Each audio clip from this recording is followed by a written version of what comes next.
Hello students, चलिए आज फिर हम आ गए हैं आपके लिए एक नया टॉपिक लेकर के क्लास 11 चैप्टर ग्रेविटेशन से।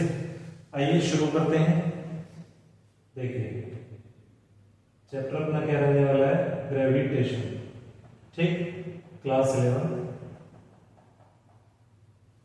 और टॉपिक हमारा क्या रहेगा। हम काफी सारी चीजें इस क्लास 11 के चैप्टर ग्रेविटेशन के अंदर डिस्कस कर चुके थे पिछले दिनों। जैसे कि हमने डिस्कस किया ग्रेविटेशनल फोर्स क्या होती है, उसके एप्लीकेशंस, किन फिनोमिनन्स को वो सपोर्ट करती है। काफी सारी चीजें हमने देखी। कैपिटल जी क्या है, न्यूटन ने हमें ग्रेविटेशनल फोर्स को कैलकुलेट करने के लिए क्या फॉर्मूला दिया, उसकी डेरिवेशन की हमने बात की। तो ये सारी चीजें, कैपलर्स लॉ वगैरह, ये काफी सारे टॉपिक्स हमने डिस्कस किए। ठीक, इसी के अंदर हमने देखा कि एक स्मॉल जी करके हमारे पास में कांस्टेंट प्रेजेंट है। अब ये स्मॉल जी जो होता है ये कुछ फैक्टर्स के ऊपर डिपेंड करता है। तो आज का टॉपिक हमारा यही रहने वाला है कि स्मॉल जी किन फैक्टर्स के ऊपर डिपेंड करता है और किस तरह से इसके अंदर चेंजेस आते हैं विद डिफरेंट फैक्टर्स। तो देखिए सबसे पहली बात आपका स्मॉल जी, इसको हम बोलते क्या है, it is acceleration due to gravity. ठीक है, इतना तो आपको पता ही होगा। अर्थ के ऊपर इसकी वैल्यू क्या होती है, value of G on earth surface क्या होती है, value 9.8 metre per second square. ठीक है, ये एक कांस्टेंट वैल्यू है। Small G is constant on earth, but इसको हम ग्रेविटेशनल कांस्टेंट नहीं बोलते हैं। जैसे कि हमारा कैपिटल जी था, कैपिटल जी हमारा क्या था, कैपिटल जी था हमारा यूनिवर्सल ग्रेविटेशनल कांस्टेंट। मतलब कि पूरे यूनिवर्स के अंदर इस कैपिटल जी की वैल्यू क्या रहती थी, हमारी कांस्टेंट रहती थी। और वैल्यू हमें क्या मिली थी, 6.67 into 10 raised to the power minus 11 newton metre square kg raised to the power minus 2। ये हमें इसकी वैल्यू मिलती थी और हमें ऐसा बताया गया था कि ये वैल्यू क्या रहने वाली है, पूरे यूनिवर्स के अंदर कांस्टेंट रहने वाली है। मतलब कि ऐसा नहीं है कि अर्थ के ऊपर इसकी वैल्यू जो हमें बोर्ड के ऊपर दिख रही है ये है और मून के ऊपर कुछ और हो जाएगी, सन के ऊपर जाएंगे तो कुछ और हो जाएगी। नहीं, ऐसा नहीं है। पूरे यूनिवर्स के अंदर इसकी वैल्यू क्या रहने वाली थी, कांस्टेंट ही रहने वाली थी। इसीलिए इसको हमने क्या कहा था, यूनिवर्सल ग्रेविटेशनल कांस्टेंट बोला था। अपना स्मॉल जी ये भी कांस्टेंट है, बट पर्टिकुलर सिचुएशंस में ये कांस्टेंट है। मतलब क्या कह सकते हैं, स्पेसिफिक सिचुएशन, मतलब जैसे कि अर्थ है, अर्थ के ऊपर इसकी वैल्यू कांस्टेंट है 9.8। मून के ऊपर इसकी वैल्यू क्या है, मून के ऊपर स्मॉल जी की वैल्यू क्या है, वो 9.8 मीटर पर सेकेंड स्क्वायर नहीं है। समझे, मून के ऊपर ये वैल्यू नहीं है। मून के ऊपर इसकी वैल्यू क्या है, मून के ऊपर इसकी वैल्यू है 1.63 metre per second square, something like this. ठीक है, g on moon. So g on moon आपका 9.8 नहीं है, जी ऑन मून आपका क्या है, 9.8 का 6 टाइम्स, सॉरी 1/6। अर्थ के जी का 1/6 ही बचता है आपका कहां पर, मून के ऊपर। अर्थ के ऊपर कितना जी है, 9.8 metre per second square. Moon के ऊपर कितना जी बचेगा, इसका 1/6, 9.8 का 1/6, जो कितना आता है आपका approximately 1.63 metre per second square. सो पूरे यूनिवर्स के अंदर स्मॉल जी की वैल्यू कांस्टेंट नहीं है। जैसे कि कैपिटल जी की तो यूनिवर्स के अंदर कांस्टेंट थी, स्मॉल जी की वैल्यू पूरे यूनिवर्स के अंदर कांस्टेंट नहीं है। इसकी वैल्यू क्या है, अर्थ के ऊपर ठीक है कांस्टेंट है, लेकिन अगर दूसरे किसी प्लेनेट या सैटेलाइट के ऊपर आप जाएंगे या स्टार के ऊपर आप जाएंगे, दूसरे किसी सेलेस्टियल बॉडी के ऊपर आप जाएंगे, तो वहां पर आपकी वैल्यू क्या होगी, बदल जाएगी। लेकिन उस पर्टिकुलर बॉडी के लिए जो भी वैल्यू होगी वो वहां पर कांस्टेंट रहेगी। जैसे कि मून है, तो मून के लिए जो वैल्यू है वो अर्थ के जी से डिफरेंट है, हम मानते हैं। लेकिन मून पर जो वैल्यू 1.63 है वो मून के लिए क्या है, कांस्टेंट है। वैसे ही अर्थ के लिए जो वैल्यू है 9.8 मीटर पर सेकेंड स्क्वायर, वो मून से अलग है, वो मून से अलग है। जी ऑन अर्थ क्या है, जी ऑन अर्थ क्या है, 9.8 मीटर पर सेकेंड स्क्वायर। वो मून से अलग है, ऑब्वियसली अलग है, 6 टाइम्स ज्यादा है, लेकिन अर्थ के लिए क्या है, वो कांस्टेंट है। अर्थ के लिए क्या है, वो कांस्टेंट है। इतना इस तरह से हमें अभी तक बताया गया था, ठीक है। तो एक बात तो यहां से क्लियर हो गई कि g आपका कांस्टेंट है बट यूनिवर्सल कांस्टेंट नहीं है, मतलब कि स्मॉल g आपका कांस्टेंट है बट यूनिवर्सल कांस्टेंट नहीं है, मतलब कि पूरे यूनिवर्स के अंदर इसकी वैल्यू 9.8 नहीं दी जा सकती। सब जगह पर इसकी वैल्यू क्या रहेगी, वो बदलती रहेगी, ठीक है। अब बात आती है कि क्या पूरी अर्थ के ऊपर, अगर पूरे अर्थ के ऊपर हम देखें तो क्या स्मॉल g की वैल्यू 9.8 ही है? तो नहीं, ऐसा नहीं है। ये कांस्टेंट वैल्यू तो हमने क्या है, लेकर के रखी हुई है। ये एक अप्रोक्स वैल्यू है, एक एवरेज वैल्यू है जो कि हमने लेकर के रखी हुई है पूरी अर्थ के लिए, ठीक है। लेकिन अर्थ के ऊपर भी g की वैल्यू क्या है, वो बदलती है। अब वो किन फैक्टर्स के ऊपर डिपेंड करती है, वो हमें देखना होगा, ठीक है। चलिए इसको रब करते हैं, इसको आपने नोट डाउन करा होगा। चलो इसको हटाओ यहां से। अब देखते हैं कि किन फैक्टर्स के ऊपर ये डिपेंड करती है g की वैल्यू अर्थ के ऊपर, ठीक है ना। हम अर्थ के केस में देख रहे हैं, वैल्यू ऑफ g डिपेंड्स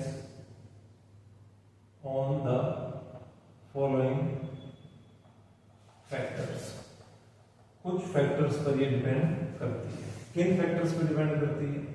पहला ऑल्टीट्यूड, मतलब कि आप अगर अर्थ के सरफेस से कुछ ऊंचाई पर जा रहे हैं तो आपकी g की वैल्यू क्या है, चेंज होगी। अब वो किस तरह का चेंज होगा, वो इंक्रीज होगी कि डिक्रीज होगी, वो हम धीरे धीरे करके देखेंगे। सेकंड डेप्थ, डेप्थ के साथ भी चेंज होगी। डेप्थ माने कौन सी, कि आप अर्थ के सरफेस में डिग करके नीचे अगर जा रहे हैं और गहराई में उसके कोर की तरफ, उसके सेंटर की तरफ जा रहे हैं, तो भी ये g की वैल्यू क्या होगी, ये चेंज होगी। थर्ड अपना क्या है, थर्ड अपना क्या है, इसकी शेप। ये तो हम क्लास 9 से भी पढ़ के आए थे कि अर्थ की शेप क्या है, अर्थ की शेप आपकी जियोइड। कैसी शेप है, ज्यादा ही जियोइड बन गया, ठीक है, थोड़ा सा कम बनाते हैं। अर्थ की शेप कैसी है आपकी, जियोइड शेप। गेटिंग, जियोइड कैसी शेप होती है, अनियन की तरह से।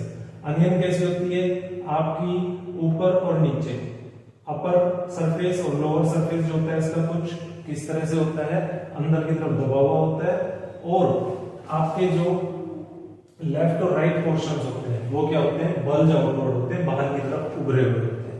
तो कुछ इस तरह की शेप ही हमारी अर्थ की है, ठीक।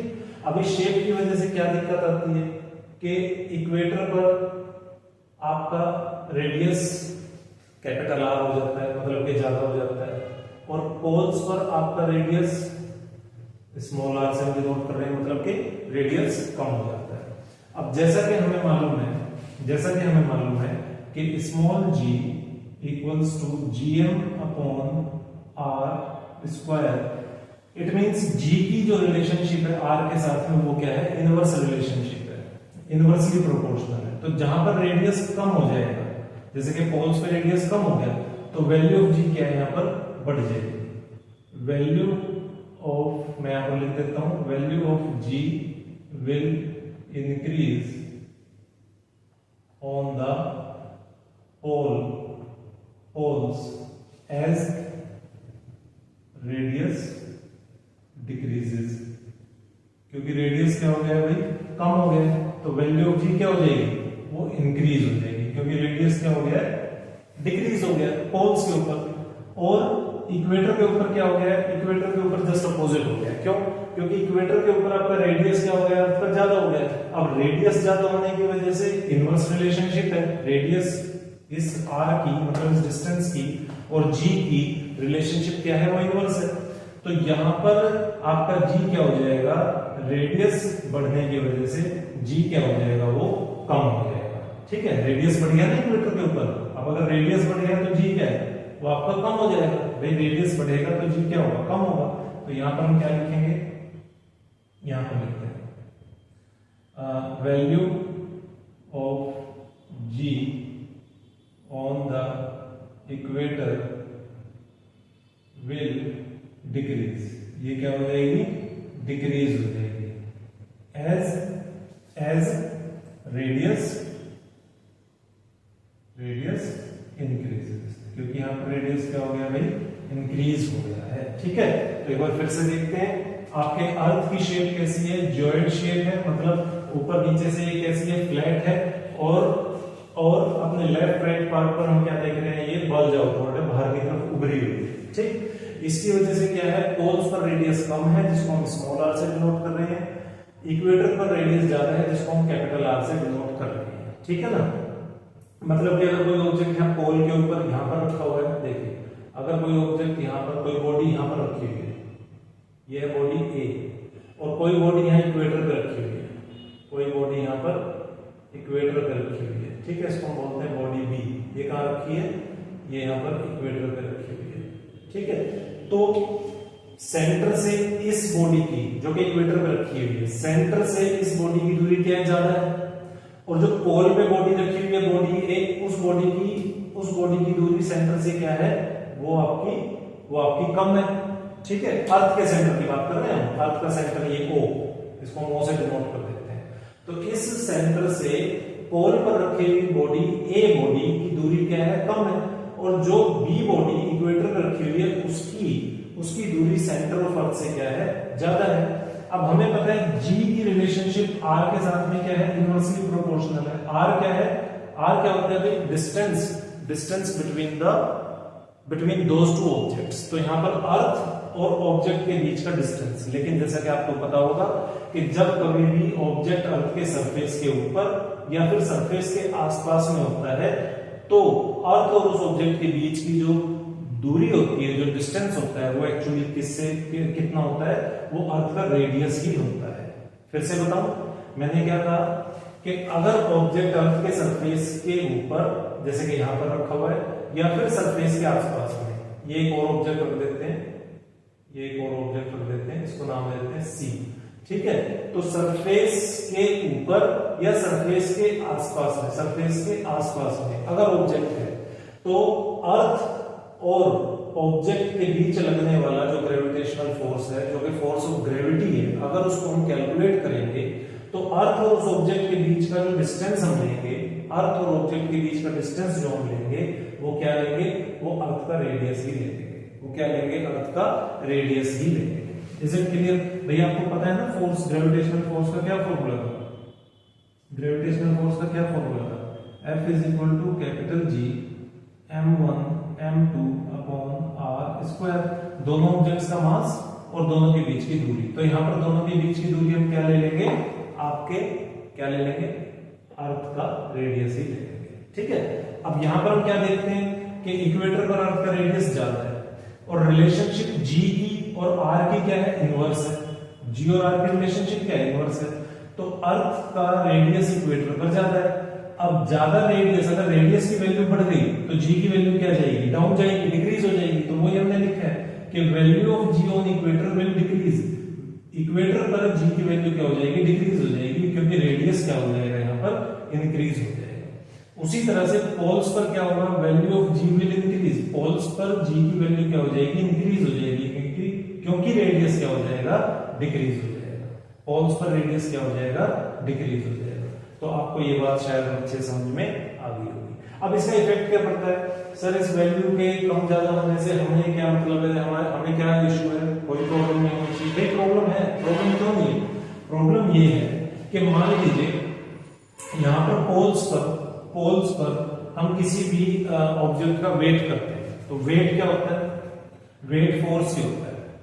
Wait is equal to force ही होता है, वो फोर्स जिससे कि अर्थ हमें अपनी तरफ अट्रैक्ट कर रही है, उसी फोर्स को हम क्या कहते हैं, अपना वेट कहते हैं। ठीक है, तो वेट किसके इक्वल हो जाता है, अब हमें पता है कि force is equal to mg, mass of object and acceleration due to gravity.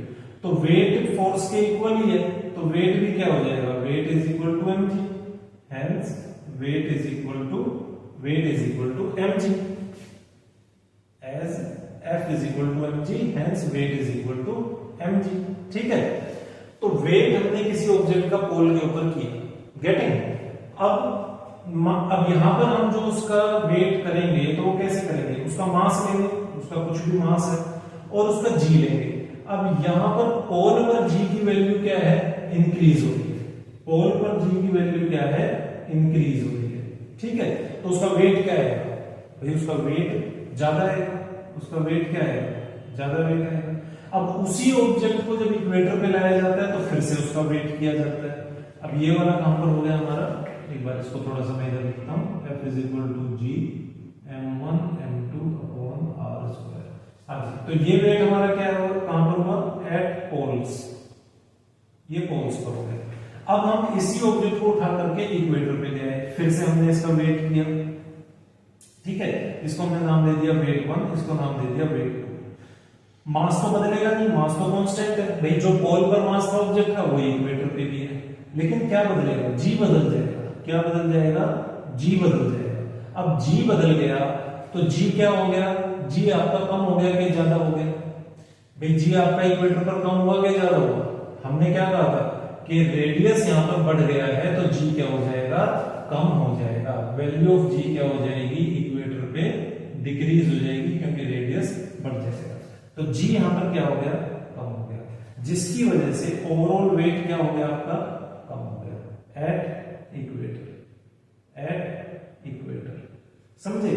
तो ये अपना केस 1, ये केस 2। तो यहां पर हमने क्या कंक्लूजन निकाला कि वेट 1 क्या है, वेट 1 क्या है, W1 क्या है, वो ज्यादा है किससे, W2 से, ठीक। ये हमारा कंक्लूजन है, ये हमारा कंक्लूजन है। अब इस तरह से तो क्या होगा, इस तरह से तो इशू हो जाएगा, इस तरह से तो दिक्कत हो जाएगी। दिक्कत क्यों हो जाएगी भाई, मान लीजिए यहां से यहां पर क्या है, नॉर्थ पोल में क्या है, आर्कटिक है। कौन सा कंट्री है यहाँ पर हम देखेंगे रशिया है, रशिया है। और रशिया से मान लीजिए इक्वेटर पर लोकेटेड कोई कंट्री है जो कि कुछ सामान मंगाता है, ठीक है। ट्रेड एंड कॉमर्स आजकल ग्लोबल वर्ल्ड क्या है, ग्लोबल विलेज बोल देते हैं इसको, क्योंकि ग्लोबली क्या होता है, अपना ट्रेड होता है। तो यहाँ इक्वेटर पर लोकेटेड कोई कंट्री रशिया से अपने लिए कुछ सामान मंगाता है, ठीक है। मान लीजिए उनसे पेट्रोल मंगाता है, ठीक है, क्रूड ऑयल मंगाता है, जैसे क्रूड ऑयल मंगाता है, उसका वेट किया जाता है रशिया में। अब रशिया तो पोल्स के आसपास है, तो वहां पर क्या होगा, वहां पर वेट आएगा ज्यादा। और जब यही क्रूड ऑयल को लेकर के शिप पहुंचेगा कहां पर, इक्वेटर पर पहुंचेगा, तो वहां पर इसका वेट हो जाएगा क्या, कम। तो इस तरह से तो दोनों कंट्रीज के बीच में क्या होगा भाई, जो भी उनके ट्रेड रिलेशंस हैं वो खराब हो जाएंगे, ठीक है। जबकि उसके अंदर रशिया ने या पोल पर लोकेटेड किसी दूसरे कंट्री से अगर वो सामान मंगा रहा है, उसने तो कोई गड़बड़ नहीं की है, उसने तो अपने अकॉर्डिंगली बिल्कुल सही सामान भेजा है। लेकिन दिक्कत किसने कर दी, दिक्कत कर दी हमारे जी की वैल्यू। तो ये जो जी की वैल्यू शेप की वजह से बदलती है, अर्थ के शेप की वजह से बदलती है, ये हमारे लिए प्रॉब्लमेटिक हो सकती है। तो इसीलिए साइंटिस्ट्स ने क्या किया, पूरे अर्थ के ऊपर एक कांस्टेंट वैल्यू, एक एवरेज वैल्यू ले ली जी की, स्मॉल जी की, कितनी 9.8 मीटर पर सेकंड स्क्वायर। अब पोल पर चाहे वो कितनी भी है, इक्वेटर पर कितनी भी है, व्हाटएवर इट इज, लेकिन हम उसको क्या लेते हैं, पूरी अर्थ के लिए हम उसको 9.8 मीटर पर सेकंड स्क्वायर ही मान करके चलते हैं। तो इस तरह से क्या है, हमने क्या देखा कि अदरवाइज क्या हो सकता था, हमारे ट्रेड रिलेशंस क्या है दूसरे कंट्रीज के साथ में खराब हो सकते थे। तो ये कितना इफेक्ट पड़ रहा है आपका शेप का। अब यही शेप अगर ये एक परफेक्ट स्फीयर होता, अगर ये परफेक्ट स्फीयर होता तो तब ये दिक्कत आती क्या, तब नहीं आती बिल्कुल भी। क्यों, क्योंकि तब पोल पर भी और इक्वेटर पर भी सब जगह रेडियस की वैल्यू क्या होती, सेम होती, और रेडियस की वैल्यू सेम हो जाती, तो एटलीस्ट शेप की वजह से तो आपका, कम से कम शेप की वजह से तो आपका स्मॉल जी चेंज ना होता, कम से कम। दूसरे फैक्टर्स की वजह से वो बदलता, वो एक अलग बात है, बट कम से कम शेप की वजह से तो ना बदलता, ठीक है ना। तो ये शायद आपको पॉइंट यहां से अच्छे से क्लियर हुआ होगा कि शेप किस तरह से इफेक्ट डालती है स्मॉल जी की वैल्यू के ऊपर। चलो इसका एक स्क्रीनशॉट ले लो, फॉर्मूलाज को हम ब्रैकेट्स में डाल देते हैं, ठीक है ना। हाँ चलिए ठीक है, चलो भाई इसका एक स्क्रीनशॉट लो, फिर आगे बढ़ते हैं। चलो रब कर देते हैं इसको।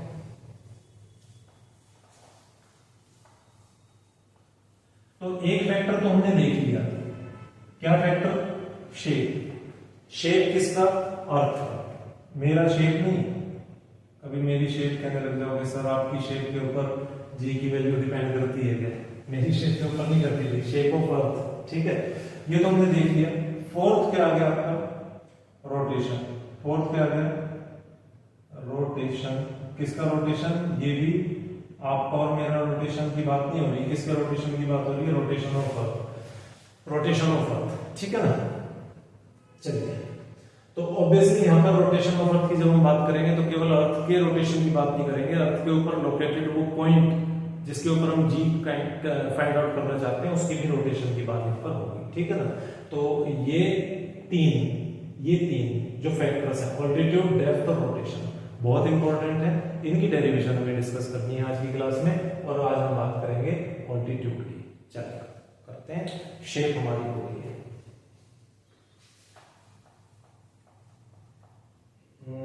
ठीक है। अब इसको ऑल्टीट्यूड को यहीं पर रहने दो, शुरू करते हैं। भाई ये क्या है, ये अपनी अर्थ है, थोड़ा और अच्छे से बना लेते हैं।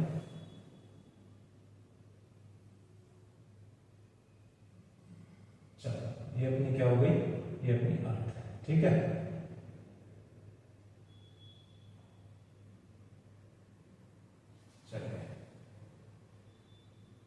चलिए ये हो गया, परफेक्ट डायग्राम बन गया, ऑलमोस्ट परफेक्ट है मतलब, ठीक है। ये इसका सेंटर हो गया, इसको ओ मार्क कर दिया, ये इसका क्या हो गया, ये इसका रेडियस हो गया, ये इसका रेडियस हो गया, इसको कैपिटल आर से डिनोट कर देते हैं, और रेडियस की वैल्यू भी यहाँ पर लिख देते हैं 6400 किलोमीटर, और अगर इसको मीटर में हमें कन्वर्ट करना है तो क्या होगा, 10⁻⁶ मीटर, ठीक है। न्यूमेरिकल से हम सॉल्व करेंगे तो आपको पता ही है हम इसको किस में लेंगे, मीटर में लेंगे।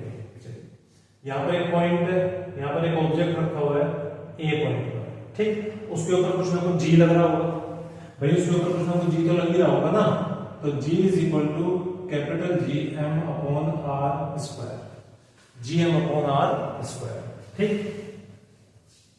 अच्छा, अब हमने क्या किया, इस ऑब्जेक्ट को हम उठा करके ले गए ऊपर कुछ ऊंचाई पर, ठीक, यहां पर ले जाकर के रख दिया पॉइंट बी, कितनी ऊंचाई पर उठा करके ले गए, मान लीजिए h हाइट पर उठा करके ले गए। अब हमें क्या फाइंड, यहां पर जो इसके ऊपर लग रहा था, जो यहां पर लग रहा था वो तो क्या था g, और जो यहां पर हमें फाइंड करना है वो हमारा क्या होगा, नए वाला g, मतलब के g डैश, नया g के। अब इसके ऊपर इस b पॉइंट पर कितना g लगेगा, तो उसको हमने किससे डिनोट कर दिया, g डैश से डिनोट कर दिया, ठीक है।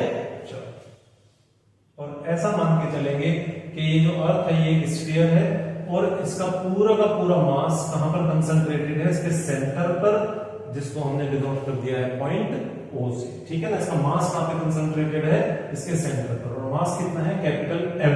ये मास किसका है, ये अर्थ का ही मास है, ठीक है। अगर G हम मून पर फाइंड कर रहे होते तो उसका मास ले लेते और उसी का रेडियस ले लेते, लेकिन अभी हम अर्थ की बात कर रहे हैं तो मास भी अर्थ का है, ये मास किसका है, मास ऑफ अर्थ, और ये रेडियस भी किसका है, रेडियस ऑफ अर्थ, ठीक है ना भाई। मैंने आपको बताया था ना कि ऑब्जेक्ट अगर हमारे सरफेस के ऊपर या सरफेस के आसपास होगा तो रेडियस को ही हम अर्थ और ऑब्जेक्ट के बीच की दूरी के रूप में ले लेते हैं। चलो, and G dash is equal to, G dash क्या होगा भाई, कैपिटल जी तो बदलेगा, मास ऑफ अर्थ भी नहीं बदलेगा, क्या बदलेगा, दूरी बदल देगी, r प्लस एच का होल स्क्वायर, क्या हो जाएगा, r प्लस एच का होल स्क्वायर, ठीक है, r प्लस एच। अब सेंटर से कितनी दूरी पर है B point, r radius plus H height, तो क्या हो जाएगा, r प्लस एच का होल स्क्वायर। यहाँ पर रेडियस मतलब ये दूरी क्या हो गई, बी पॉइंट के लिए दूरी क्या हो गई, r प्लस एच का होल स्क्वायर, ठीक है। चलो, इतनी बात अपनी क्लियर हो गई। अब हमें क्या करना है, अब हमें कंपेयर करना है किसको, जी डैश को विद रिस्पेक्ट टू जी, कि जी डैश कितना हो गया जी के रिस्पेक्ट में, क्या बढ़ गया या फिर कम हो गया, तो हमें इसको कंपेयर करना है। तो कंपेयर कैसे करेंगे, ऑन डिवाइडिंग, ऑन डिवाइडिंग, किसको डिवाइड करना है, ये होगी अपनी इक्वेशन नंबर 1, और इसको हम इक्वेशन नंबर 2 बोल देते हैं, ठीक है। ऑन डिवाइडिंग इक्वेशन 2 बाय 1, या फिर इसको क्या बोल देते हैं, जी डैश बाय जी, क्या मिलेगा भैया, देखते हैं। जी डैश को डिवाइड करना है किससे, जी से, क्या हो जाएगा, G M upon are plus H का होल स्क्वायर, और g क्या है हमारा, gm अपॉन r स्क्वायर, वो इसके नीचे डिवीजन में आएगा तो उसको क्या करेंगे, रेसिप्रोकल करके मल्टीप्लाई कर देंगे, तो ये क्या हो जाएगा r square upon gm, gm से gm कैंसिल हो गया तो g डैश अपॉन g क्या बच गया हमारे पास में, r square upon r plus h का whole square, r plus h का होल स्क्वायर।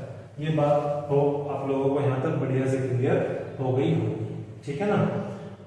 चलो अगर लिख लिया है तो अच्छी बात है, अदरवाइज स्क्रीनशॉट लो, फिर मैं इसको रब करता हूं और फिर हम आगे बढ़ते हैं। थोड़ी सी स्पेस की रिक्वायरमेंट होगी हमें, इसको यहां से हटा देते हैं बस, और हमें कुछ रब करने की जरूरत शायद नहीं पड़ेगी। चलिए ये यहां पर एक पार्टीशन कर लेते हैं, ठीक रहेगा ना। ये हमने यहाँ पर एक पार्टीशन कर लिया। चलो तो भाई क्या हो गया अपना g dash upon g is equal to r square upon r plus h का whole square, r plus h का होल स्क्वायर। इसमें से कुछ कॉमन निकल आएगा क्या, इसमें से कुछ कॉमन निकल के आएगा क्या, तो कॉमन तो निकल करके आएगा, निकालना पड़ेगा क्या कॉमन निकल करके आएगा, देखते हैं। g dash upon g is equal to r square upon r square 1 plus h upon r का होल स्क्वायर, ठीक है ना। तो ये r स्क्वायर क्या हमने कॉमन निकाल लिया, ठीक। ये ब्रैकेट में हमने क्या ले लिया था, इसको हमने क्या ले लिया था, कॉमन ले लिया था। क्लियर हो गई ये बात, पक्का समझ में आ गया, आगे बढ़े भाई, नहीं समझ में आया कैसे कॉमन लिया होगा, देखिए इधर ये क्या था r प्लस h का होल स्क्वायर, ठीक है। कैसे क्या कॉमन लिया, इसी को कॉमन ले लिया यहीं पर r स्क्वायर, ठीक, r 1 plus h upon r, 1 plus h upon r का होल स्क्वायर, ठीक है। तो ये अपना क्या हो गया, यहां से कॉमन निकाल लिया ना, r 1 plus h upon r, h के पास तो r नहीं था तो इसको डिवाइड कर दिया, ठीक। ये क्या हो जाएगा r इंटू 1 क्या हो जाएगा r plus r into h upon r क्या हो जाएगा, r से r कैंसिल होएगा, बचेगा h और होल पावर क्या लग जाएगी अपनी 2 लग जाएगी। तो ये इसका भी स्क्वायर हो गया r स्क्वायर और 1 प्लस h अपॉन r का भी स्क्वायर हो गया। इस तरह से हमने इसको किया है, ठीक है। इस तरह से हमने इसको कॉमन निकाल लिया। चलो बुक में तो इस तरह से हमें नहीं बताया होगा, डायरेक्टली लिख दिया होगा, लेकिन आप इसको अब समझ गए होंगे। चलो आगे शुरू करते हैं। अब आगे अपना क्या आ गया भाई, ये कैंसिल हो गई, r स्क्वायर कैंसिल हो गया, तो क्या बचा g dash upon g is equal to 1 plus h upon r, ऊपर ले गए पावर क्या हो गई -2, पावर क्या हो गई -2, ठीक है। अब इसको क्या करेंगे, अब इसको एक्सपेंड करेंगे by using binomial theorem, expanding by using binomial, चलो ठीक है। चलो एक्सपेंड करिए, g dash upon g is equal to, ये क्या हो गया 1 माइनस 2h अपॉन r, ठीक। ये क्या हो गया g dash is equal to g 1 minus 2h upon r। तो ये हमारे पास में क्या आ गया, फॉर्मूला आ गया। ये हमारे पास क्या आ गया भाई, फॉर्मूला आ गया। इसको डाल देते हैं बॉक्स के अंदर, ठीक। ये हमारे पास आ गया फॉर्मूला। ओके, समझ में आया, मतलब डेरिवेशन पूरी परफेक्ट समझ में आई। बहुत धीरे धीरे मैंने आप लोगों को एक्सप्लेन किया है, छोटी छोटी हर चीज पर मैंने ध्यान दिया है, आप लोग कहां पर फंस सकते हैं, क्या आपको दिक्कत आ सकती है, और इस तरह से हम क्या है अल्टीमेटली अपने फॉर्मूला पर पहुंच गए हैं। ये हमारे पास में फॉर्मूला आ गया। लेकिन अब आप एक चीज ध्यान से देखिए, एक तो इस वाले स्टेप को देखिए, ये फॉर्मूला को देखिए, इसको देखिए, ठीक है, और एक इसको, गेटिंग। अब हम इन दोनों को दोबारा से लिखते हैं। चलो इसका स्क्रीनशॉट ले लो, फिर इसको रब कर देता हूं। चलो तो देखो जरा, इसको ऊपर लिख देते हैं, g dash upon g is equal to क्या था अपना r square upon are plus H का होल स्क्वायर। इसको हम क्या लिखेंगे, g dash is equal to ji are square upon are plus H का होल स्क्वायर। ठीक है, एक फॉर्मूला तो हमारा हो गया ये वाला। ओके, एक दूसरा फॉर्मूला हमारे पास क्या है उसको भी देखते हैं।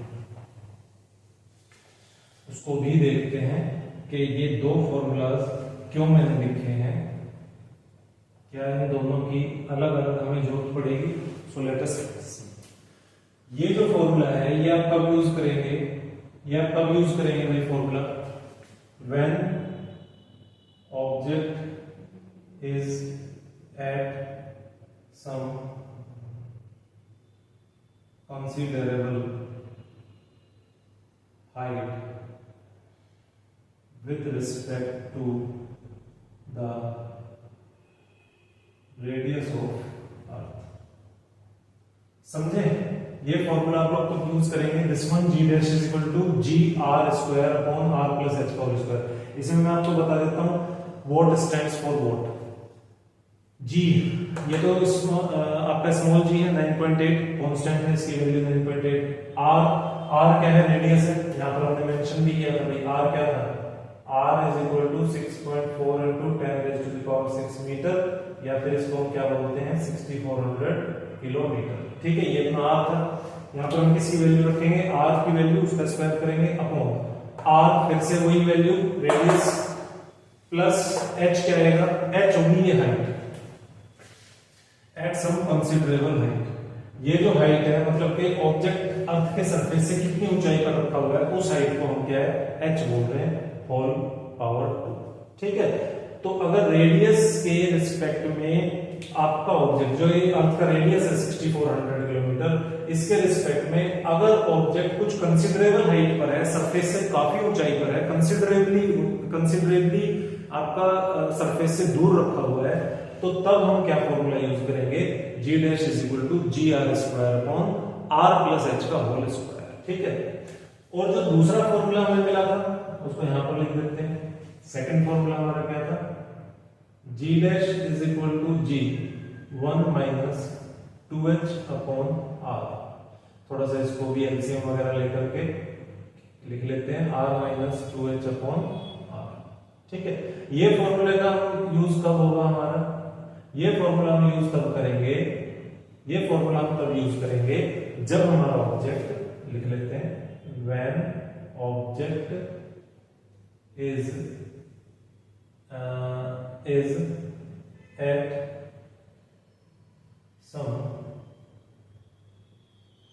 Negligible height with respect to the radius of earth. ठीक है, यहां पर इस फॉर्मूले का यूज होगा कहां पर, कि जब आप ऑब्जेक्ट कुछ नेग्लिजिबल हाइट पर रखा होगा, किसके रिस्पेक्ट में, रेडियस ऑफ अर्थ के रिस्पेक्ट में, किसके रिस्पेक्ट में, रेडियस ऑफ अर्थ। ठीक है, क्योंकि देख रहे हैं ना रेडियस ऑफ अर्थ कितना ज्यादा है, 6400 किलोमीटर है। अब अगर 100-200 किलोमीटर ऊपर आपका ऑब्जेक्ट रखा हुआ है तो आप तब क्या यूज करेंगे, 100-200-400 किलोमीटर ऊपर रखा है तो तब आप किस फॉर्मूले का यूज करेंगे, जी डैश को फाइंड करने के लिए इस फॉर्मूले का, इस पर्टिकुलर फॉर्मूले का यूज करेंगे। ठीक, तो आपके पास में दो फॉर्मूलाज आपके सामने आ गए हैं, प्लीज इनको नोट डाउन करिए या फिर इसका स्क्रीनशॉट लीजिए। यहां पर हम डाल देते हैं variation of g with altitude. जितना ऊंचाई हमारी बढ़ती है सरफेस, अर्थ के सरफेस से जितना हम दूर जाते हैं उसके साथ हमारा जी क्या है, बदलता चला जाता है। ठीक है, और फॉर्मूला को देखने से हमें क्या पता लग रहा है कि हमारा जी ऑल्टीट्यूड के साथ क्या हो रहा है, डिक्रीज हो रहा है। तो एक और कंक्लूजन हमें यहां पर क्या मिल गया, कंक्लूजन क्या मिल गया, value of g decreases with an increase in the height। Height के साथ में हाइट के साथ में जी की वैल्यू क्या होगी, वैल्यू ऑफ जी क्या होगी, डिक्रीज होगी विद इंक्रीज इन हाइट। ये हमें यहां से कंक्लूजन मिल गया कि जितना आप सरफेस से ऊपर जाएंगे उतना आपकी वैल्यू ऑफ जी क्या होती चली जाएगी, वो कम होती चली जाएगी। क्या हम यहाँ फॉर्मूला से देख करके इसको समझ पा रहे हैं कि ये सच में कम होती चली जाएगी? नहीं समझ पा रहे? तो चलिए कंक्लूजन तो हमने लिख दिया है, इसको नोट डाउन करिए। चलो अब हम इसको कोई एक हाइपोथेटिकल सिचुएशन लेकर के ट्राई करते हैं कि सच में ऐसा होगा भी या नहीं होगा। चलिए देखते हैं, इसको रब करते हैं, इसको सारे को रब कर देते हैं, इसकी कोई रिक्वायरमेंट हमें नहीं है। चलो एक हाइपोथेटिकल सिचुएशन लेकर के हम ट्राई करते हैं कि क्या ऐसा होगा। तो g dash is equal to g 1 minus 2h upon r, इसको एलसीएम लेकर के लिख देते हैं ना, r minus 2h upon r। ठीक है, चलो हम कुछ हाइट ले लेते हैं। कितनी हाइट ले लेते हैं? g की वैल्यू क्या है 9.8। कुछ हाइट ले लेते हैं सरफेस से, ये अर्थ है, ठीक है, ये इसका रेडियस, ये इसका रेडियस 6400 किलोमीटर, ये r है। हमने इसको कुछ ऊंचाई पर ले लिया है, एक ये a पॉइंट है, ये यहाँ पर b पॉइंट है। एक ऑब्जेक्ट को हम b पॉइंट पर ले रहे हैं कुछ ऊंचाई पर, और वहां पर h क्या है हमारा, मान लीजिए 200 किलोमीटर है, मतलब सरफेस से 200 किलोमीटर की ऊंचाई पर ले रहे हैं। ठीक, चलिए वैल्यूज डालते हैं। r की वैल्यू क्या है 6400 माइनस क्या है अभी अपने पास में, कुछ दिख रहा है? एक काम करते हैं कि इनको वैल्यूज को, क्योंकि हमारा ये 9.8 मीटर पर सेकंड स्क्वायर है, चलो ठीक है, 6400 माइनस 2 इंटू 200 डिवाइडेड बाई 6400, ठीक है, ये हमें क्या मिलने लगेगा 9.8, कितना हो गया 6400 माइनस 400, 6000 डिवाइडेड बाई 6400, ये 0 से 0 हमने कैंसिल कर दिया, ये कितना बचा 9.8 60 बाई 64, ठीक है, 60 बाई 64। चलो इसको सोल्व कर लेते हैं, कितना आएगा हमारा 69.8 इंटू 98 इंटू 60, 0 0 6 8 48 4 6 9 54 58, ये क्या आ गया 588 डिवाइडेड बाई 64। भाई जीरो तो हमने हटा दी ना, ये देखो जीरो तो हमने क्या कर दी, डेसिमल लगा दिया ना 9.8 वाला, तो ये तो कैंसिल हो गई। तो ये कितना आया 64 डिवाइडेड बाई 588, कितना आ जाएगा 64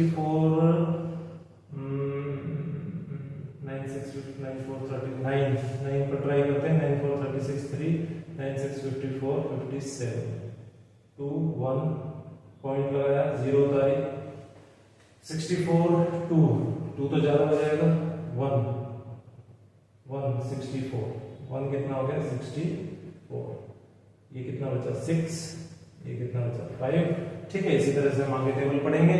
तो अपने पास में जी डैश क्या आ रहा है, अपने पास में ये जी डैश क्या आ रहा है, जी डैश आ रहा है अपना 9.1 something metre per second square, और जी अपना क्या था, जी था अपना 9.8 मीटर पर सेकेंड स्क्वायर।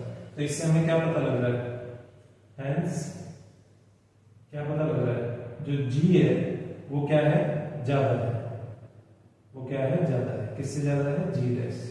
इसका मतलब जितना आप दूर जाएंगे उतना ही आपका जी की वैल्यू क्या है, कम होती चली जाएगी, ठीक है। जितना आप सरफेस की तरफ आएंगे उतना ही आपका जी की वैल्यू क्या है, ज्यादा होती जाएगी, और एग्जैक्टली सरफेस ऑफ अर्थ पर वो क्या हो जाएगी, मैक्सिमम हो जाएगी 9.8 मीटर पर सेकेंड स्क्वायर।